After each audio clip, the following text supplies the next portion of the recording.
them strangers to the shed.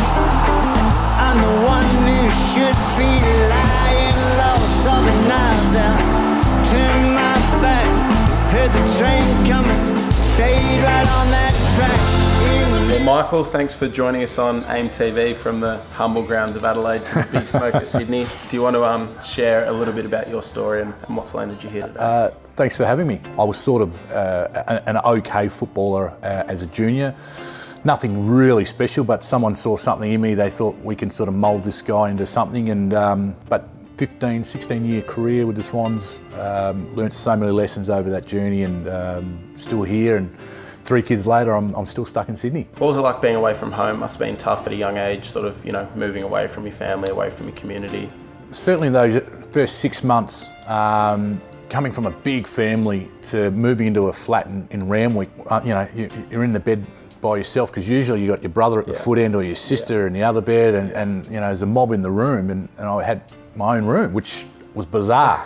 So I got homesick really quickly, but was quickly told by obviously my mother and my grandmother that this is the best opportunity you're going to get. So make sure you take it with both hands, work hard, be polite, be humble, but be ferocious in terms of attacking your training and doing the right things. And if I can get over that tough period of the pre-season training, the running, I remember coming last in all the runs and not being able to lift weights because I was skinny, and always remember those tough times. And luckily for me, I was able to forge a career, and then in return, I guess the flip side of that, you get paid well and you're able to look after your family. So I played football for my family, and that was I kept it really simple. And that sort of kept me in good stead for those 15 or 16 years. You would have had a lot of naysayers in your time.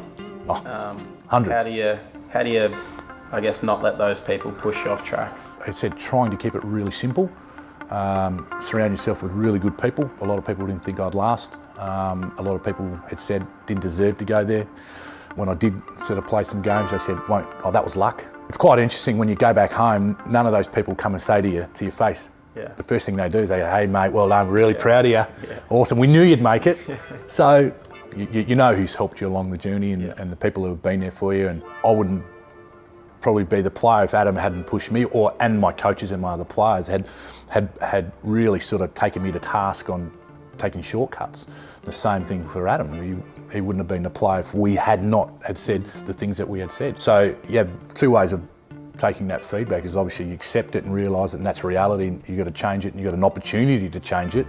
Or you can go, what does he know? Who's he to tell me what to do? In elite sport teams, you knock it on the head, it's dealt with in 30 seconds, and you move on really quickly. And I reckon there's a lot of lessons I've taken from sport in that regard. So it's not personal, it's about getting better. What do you see for the future of Aboriginal and Torres Strait Islander kids? Because, I believe that we know that we can shine on the sporting field, in the arts, with dance, whatever it is, but what does the future hold for kids if they're courageous enough to go and tackle it? Oh, look, we don't need any more AFL players, rugby players. We're already the best at that. If I'm being cheeky, when I was a kid, the people you looked up to were sports people. Now you can look at people who are running organisations like AIME, in the businesses.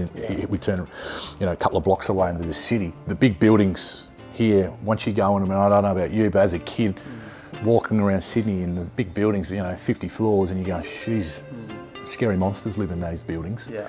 To go in and go, actually, I can do that. The opportunity to be able to go into those places, do potentially a work experience thing in there, and meet the people, and saying, actually, some of these guys are pretty all right. Yeah.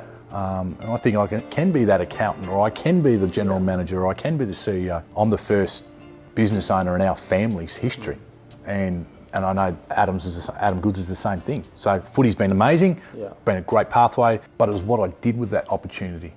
So, you kick doors down when they close, and people saying you can't do that. Well, you roll the sleeve up and you go even harder, don't you? If you want something badly enough and you're desperate for it, and you've got to work hard for it. You've got to do everything in your power to do that. If someone slams the door in your face, you just go and knock on someone else's, and good luck. It's a tough world out there, but we've been around for thousands and thousands of years, and we'll be around for thousands and thousands and more. So we're survivors. We'll always be survivors. Now it's just taking to that next step about being really successful, and becoming great role models for our younger people, because I just think the time to strike is right now. Strike while the iron's hot, they say. Beautiful, brother. Magic. Too easy, bro. Thank you for having us. Too easy. In the middle,